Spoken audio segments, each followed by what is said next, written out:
As you know, I have two video series.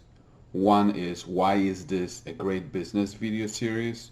And then the next one is How did stupidity work out video series. So this one might be a start of Why is this not such a great business video series. And in this video I'm talking about Michael Jordan's NASCAR team. Yes, you heard that right. Michael Jordan has a NASCAR team that competes in the NASCAR racing circuit. And it is very common for athletes or business people to get involved in business as if business was, in vogue, popular. But I don't think that many athletes, and I'm not talking about Michael Jordan because he obviously has a lot of different businesses, but just in general, I don't think athletes or movie stars, I don't think they understand business the way people that specialize in business, like Warren Buffett or some very good hedge fund managers, the way they understand businesses. I think that a lot of them get involved in businesses because it's cool and it's and right now you see a lot of them are marketing their SPACs, SPAC, but I don't think they understand business the way I'm talking on this channel and the way Warren Buffett for years has taught us. So that's why I wanted to do this video about Michael Jordan's NASCAR team, because when I talk about in this video moats, competitive advantages, what is a good business, what is a bad business, a NASCAR team is an example of a bad business. And why is a NASCAR team or really even Formula One racing team a bad business? Well, first of all, what is a good business? Well, a good business is a business that has good quality revenues, right? That are protected from competitors. Because when you have something good going for you, competitors want to take it away. And unless you have a moat around the castle, they're going to come in and they're going to try to copy you, take your clients, and destroy your business. And when you take two businesses and you put them side by side, like I've talked about Dover Motorsports, which is a NASCAR. It hosts NASCAR events, right? So when you talk about something like Dover Motorsports or International Speedway Corporation, which is not public anymore, or Speedway Motorsports, those three companies used to be public, and NASCAR organization, kind of like NBA is an organization, NASCAR is an organization. It was never really public. But if we talk about like something like NASCAR organization, Speedway Motorsports, International Speedway Corporation, Dover Motorsports, and then on the other side you have NASCAR teams that are racing in circle, right? Competing for trophies. So NASCAR or International Speedway Corporation, those are great businesses. Why are they great? Because no matter who wins the race, they get paid, right? If you're talking about Dover Motorsports, they have the right from NASCAR to host two racing events. And no matter what happens, they're going to have the right to have those racing events. And even though there might be other racing facilities in the country or in the city or in the state, those facilities cannot take away the right to host a NASCAR event, which is like a money printing event. So that's the moat, right? Those companies have a moat and nobody's taking that. Competitors are not taking that moat away. And also the revenue stream is very solid. When the race happens, they get paid broadcasting rights by various TV networks like ESPN, and those are huge, huge money that they get, and they don't even have to work for it because ESPN sends their own filming crew. So the margins on this kind of business are huge, and of course they get money for tickets that they sell and things like that. But the broadcasting thing is just the biggest, right? And now on the other side you have NASCAR teams, and Michael Jordan owns one of the NASCAR teams. Now, what kind of revenue certainty do those teams have? Practically zero. They don't know if they're going to win the race. They don't know if they're going to win first, second, or third place. So prize money, right? That's the revenue that's generated.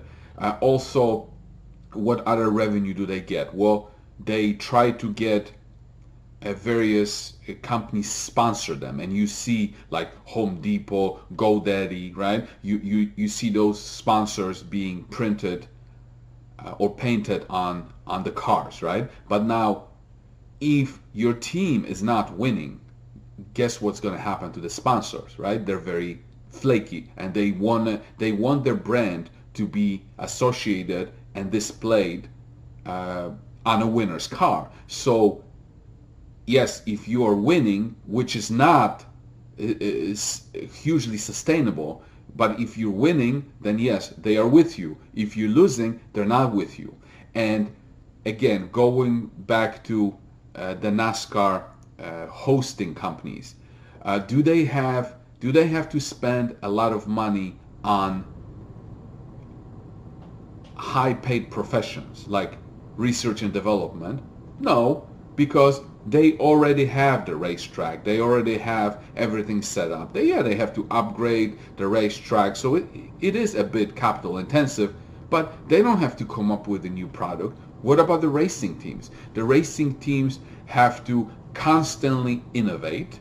They have to constantly spend a lot of money on research and development because milliseconds make a difference in racing. So they have to spend a lot of money on developing new cars, new technologies, and studying it. And the people that they hire, they're very expensive. So revenue is not very good for them, and expenses are really high. So from the point of view of a business, Michael Jordan's NASCAR team is a terrible business. But you and I know that he doesn't own the NASCAR team because he needs to have a great business. In his case, probably owning a NASCAR team is just like a trophy business, something that he can feel proud of, and he can go and shake hands, and it's just a hobby for him. And he has so much money coming in from his shoes with Nike, and he also owns an NBA team. But owning an NBA team is probably just as shitty business as owning a NASCAR team. But anyway, he has enough money that he can, lose a lot of money being in NASCAR and be okay. But for the point of view of us, we are interested and we are students of businesses. It's worth to understand the dynamics of what is a good business and what is not a good business, because when you're talking about NASCAR, those guys on this side, NASCAR as an organization or as a hosting event, a planner, they don't have a lot of competition, right? Competition is bad for margins and returns on equity, and these guys racing in circle against each other, I mean, it's a competition. So competition in itself generates low returns and low margins. But as you know, Michael Jordan is all about competition. He loves the competition, right? But competition is good if you're at the top. If you're the number one dog, competition is great because you get paid a lot of money. But if you're not the top dog, competition is not great. Your margins are bad, and your revenues are not stable. So that's my take on Michael Jordan's NASCAR team. And actually, I'm going to tell you a little story which is completely unrelated to business. But I'm still angry at Michael Jordan since 1996. See, 1996, that's when I came to the United States. And I was a big basketball player when I was in Poland. And we didn't have any basketball teams in the city that I was in, and basketball was just at its infancy. And the Dream Team or Olympics in 1992, they exposed the game of basketball to a lot of European countries, and from that day, that's why now we see a lot of European players in NBA. Pretty much that's when the seed was planted. But anyway, so when I was playing basketball in Poland, I really wanted to come to the United States. As far as I was concerned, I thought I was going to play in the NBA. I was so excited to come, and actually the date that I came to the US, and I came to Chicago actually, was on June 23rd. Yes, 23rd. So that was definitely a good sign for me to be arriving in the United States. So when my cousin was showing me around, he researched where Michael Jordan lived, and he said, hey, we're gonna go and see his house. And you know, when you pull up to his house, there's this 23 or his former house. Now he's trying to sell it. It's been on the market for like 10 years. But there's this on the gate. There's number 23 in front of his house. So it's in Deerfield, Illinois. And so we pulled up, and you know, looked around, even walked around the house, and we were like sitting in the car in front of, just a little bit to the side, in front of the gate, and we were kind of like talking, and all of a sudden a car started to come out from the driveway. It was a black Blazer, and it was the day of the game. So I was like, wow, a car is coming out. I wonder if it's Jordan. And actually it was. He had tinted windows, and I could see the you know, his bald head, but I knew it was him. So the gate started opening, and he started driving, right? And he like drove past us, and my cousin was like, I was like kind of waving at him, but he obviously he ignored me. That's why I'm mad at him, because he ignored me. But anyway, so my cousin was like, what do you want to do? And I said, let's chase him. So we started chasing him on the street, and it took us a little bit to get caught up with him. So by the time we got next to him, we were already on the highway. So he's driving on the highway towards United Center, and we were like right behind him. And then my cousin like pulled up right next to him, and I was in the passenger seat waving, and he didn't wave back. So I got really disappointed, right? Because the whole point of me coming to the US was to play basketball, meet my idol, and here I am driving right next to him, and he doesn't even bother to look at me or wave at me. So I got disappointed, and we left.